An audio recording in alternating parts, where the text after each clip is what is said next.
Bonsoir.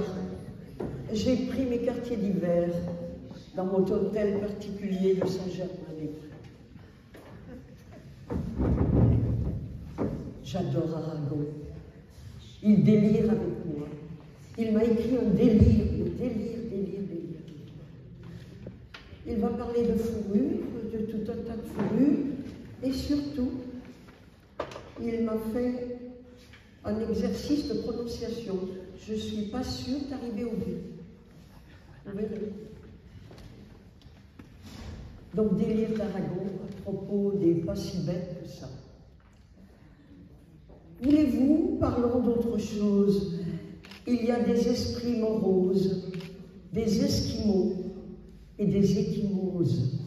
Desnos se disait des Moseski. Il neige sur les mots en ski. Desnos ne vous a pas tout dit. Dit tout, ni pourquoi les jolis châteaux vont à château. Il faut prendre à petite dose les lapins animaux composent dans les bois de fausses recours. Il y a des gens simplistes devant la gare de l'Est qui reprochent aux cyclistes d'être lestes. Un camelot vend de la crème à raser, boulevard du crime, tandis qu'à maquiller les brèmes, un maquereau s'escrime. C'est un sale métier que de devoir sans fin, n'étant coupeur de bourse, bon auteur, charlatan, monte en l'air, aigre fin, vendre la peau de l'ours. À Paris, les fourreurs écrivent en anglais, selon d'anciennes mœurs.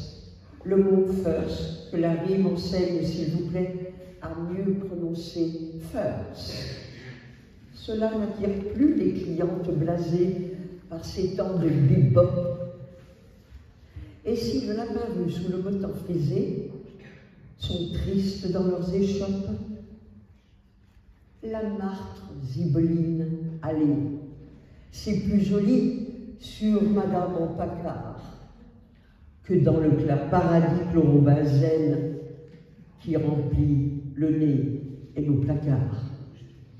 On demeure parfois des jours entiers tout seul dans sa boutique quand on est fourreur. Et cette odeur de peau qu'il faut que vous sentiez n'est pas forcément romantique.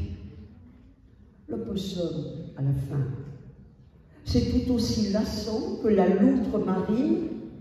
Oh, qui dira l'ennui qui prend le commerçant derrière ses vitrines.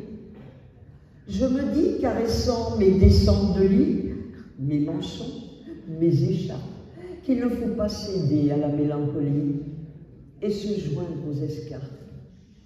Qu'un magasin vaut mieux que de faire en prison des chaussons, et qu'il vaut mieux brosser 100 fois les manteaux de vison que buter les rentières. Mieux lustrer le renard que d'aller proposer l'héroïne à temps l'once. Mieux chez soi demeurer où sont entreposés le castor et le sconce.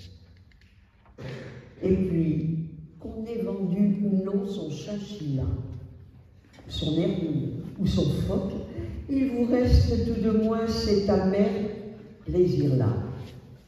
Et Dieu sait si en ce moment c'est intéressant. Vitupérer l'époque. Vous direz ce que vous voudrez, mais le progrès, c'est le progrès. Bonsoir.